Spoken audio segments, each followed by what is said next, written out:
Hi, this is Roger in Finland, and today we're going to try to understand log pictures profiles. Please send help! So for the impatient ones, this will be a very unscientific exploratory type of video. We're going to hop into Davinci Resolve, do some experimentation and try to understand stuff. But if you want the proper scientific explanations, please go and try to find the white papers on each of the log profiles from the manufacturers you're interested in.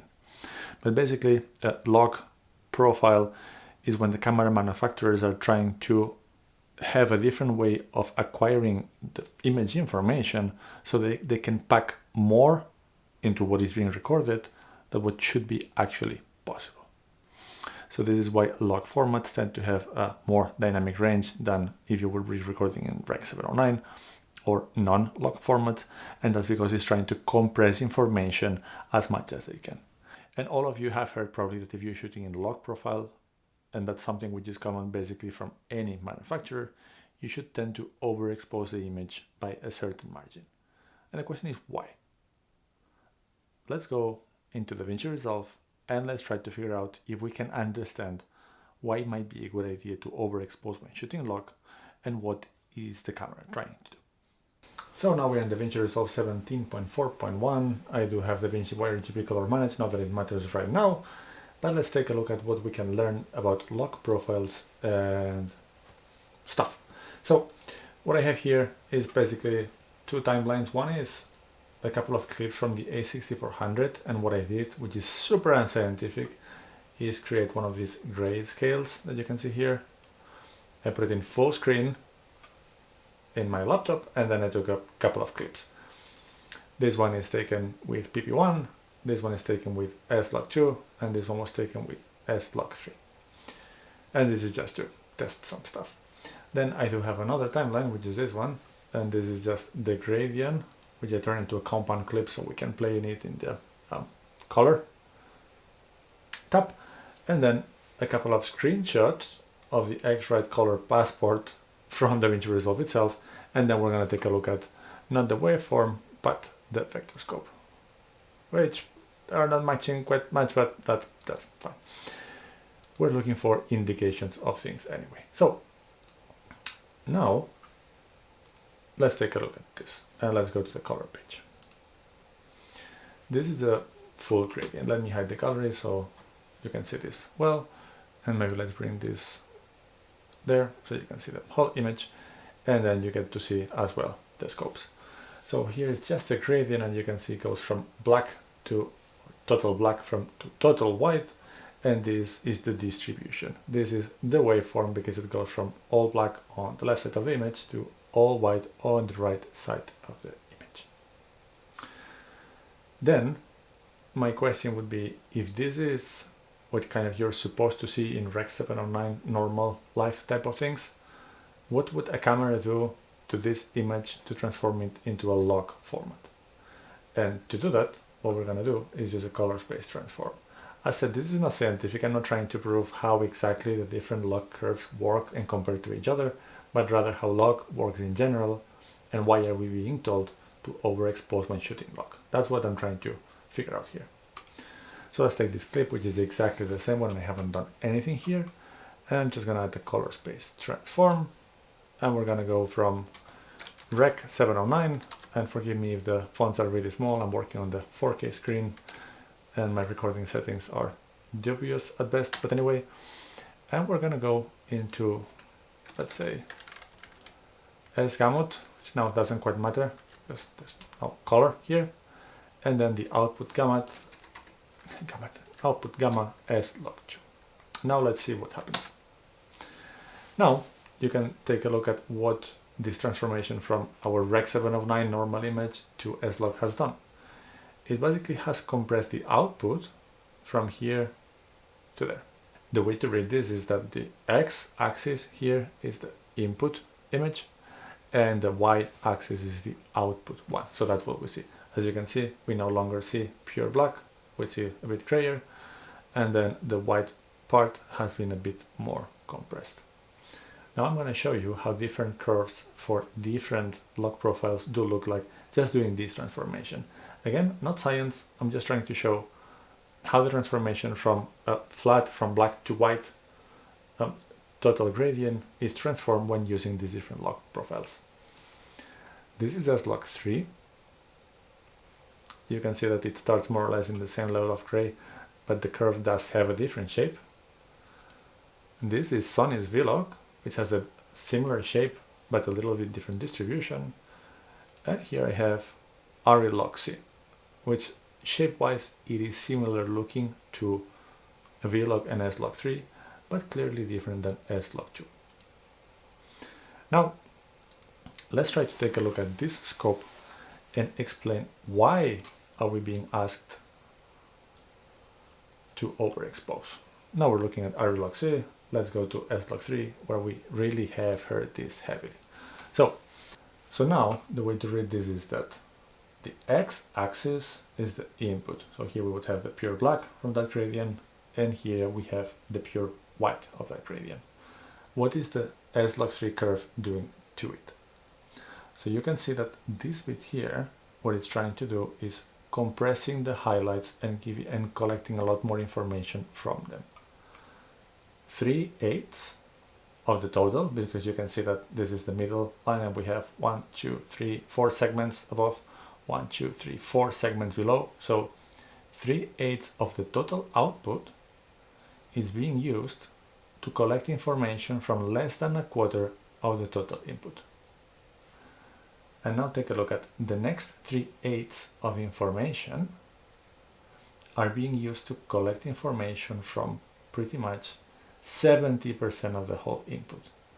And finally, we have 1.5 parts of the output, which is encoding the last, what is this, maybe 20% or so.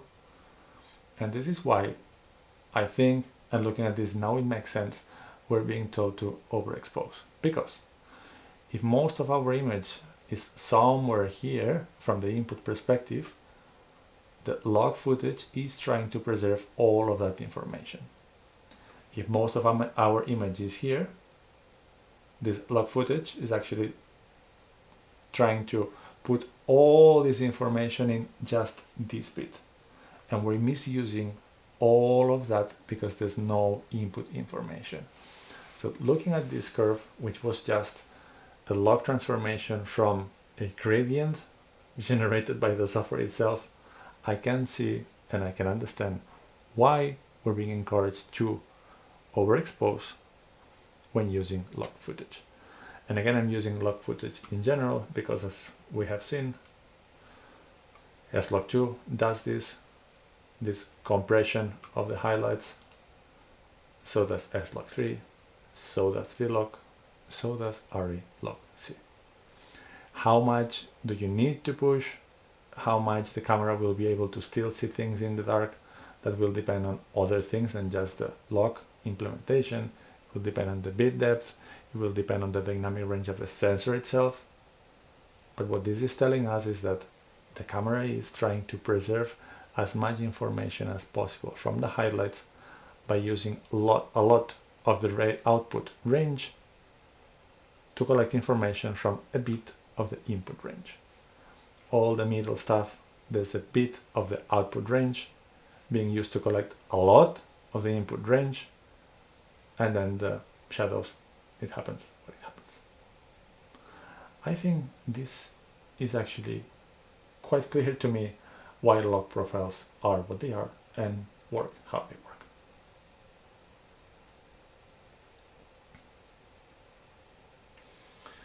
And now you might be wondering, why did I have those color things? Well, let's take a look.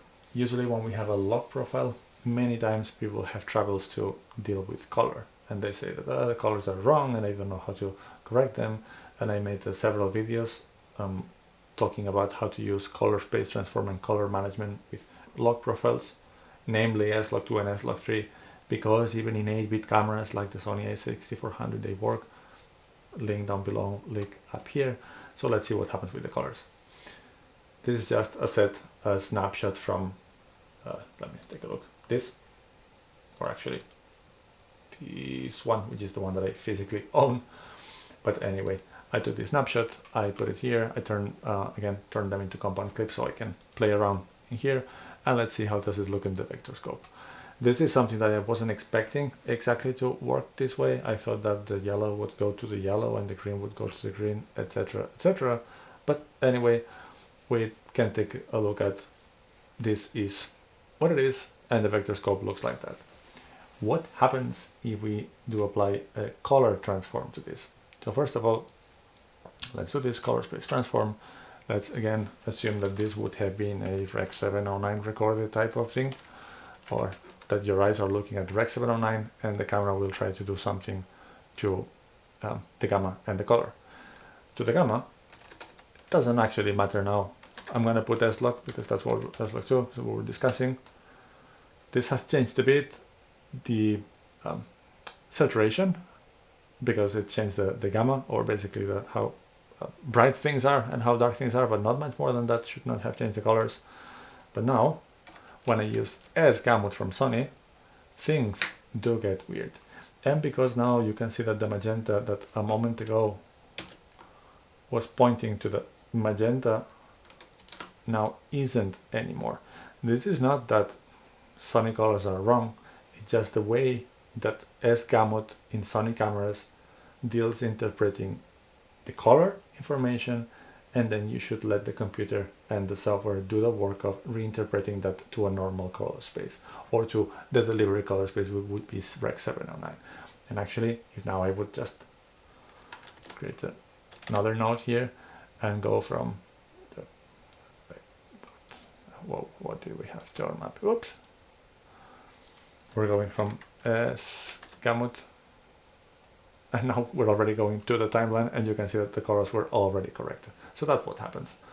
Now let's just show you the examples of what happened with the colors in S-Log 3, V-Log, ARRI-Log-C, all of them, or ARRI-Alexa actually, all of them have a different way of dealing with color. So as you can see here, I didn't put any output gamma on these three, on the S-Log 3, V-Log, and ARRI-Alexa, just so that this would be not as messed up as the S-Log 2.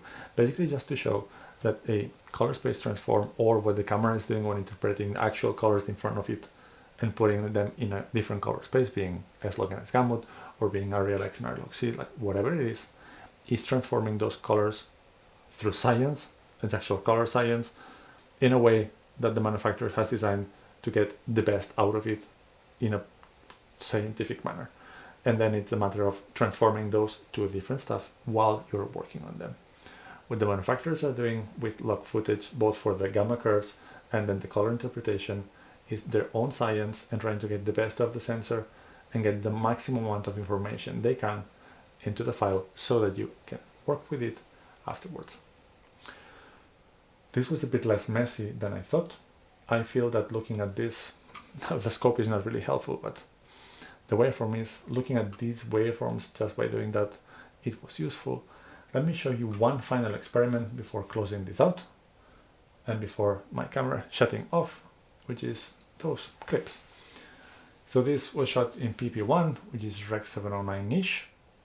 As you can see, it's not exactly that straight line. It does what it can, but anyway. Here was the shot in S-Log 2, which what it did was compress those things as we described, and this is the one in S-Log 3. And now let's take a look at this. If I apply a color space transform from, again, the gamma doesn't matter, but I'll put it anyway to be precise. I'm going now from S-Log 2 into Rec 709. Now we can see that this waveform is quite similar to that one. Not exactly, but it's more similar to it. And that's what the color space transform that we do afterwards does. I did not pay too much attention to the ISOs so that the exposure of the footage recorded in S-Log 2 would be a perfect match from a transformed footage from the actual Rec 709-ish PP1 that I was recording. But the point still is that this is what S-Log 2 and S-Log 3 are trying to do. Preserve detail in the highlights, basically. And that's why we try to overexpose. But there we go. I'm gonna leave this with the scope of Panasonic ZV-1, which is the one that I have worked the least for very many years, but it has a pretty S curve, and this is another reason why some people saying that, well, you just need to adjust S curves when shooting with log footage, but each log has a different S curve. Each log profile does this differently, and more importantly, they do different things with the color, and that's when working with color managed workflow makes a big difference. I did learn some stuff, and I hope you did too. But let's go into some conclusions. Alright, I said at the beginning, this was a very unscientific video. Hopefully you have enjoyed the playing around within Davinci Resolve. Hopefully we have clarified a little bit why it's good to overexpose, because there's more information that the log profile of your camera is trying to collect, and that's the reason for it, and understanding a bit better how these things work. And if I said something really silly or that you totally disagree, please let me know down below, hopefully in a constructive manner, because we're here to learn. This video was about learning, I learned something about it, and hopefully you did too. So, please like and subscribe if you like the video, and we're gonna see you soon for some.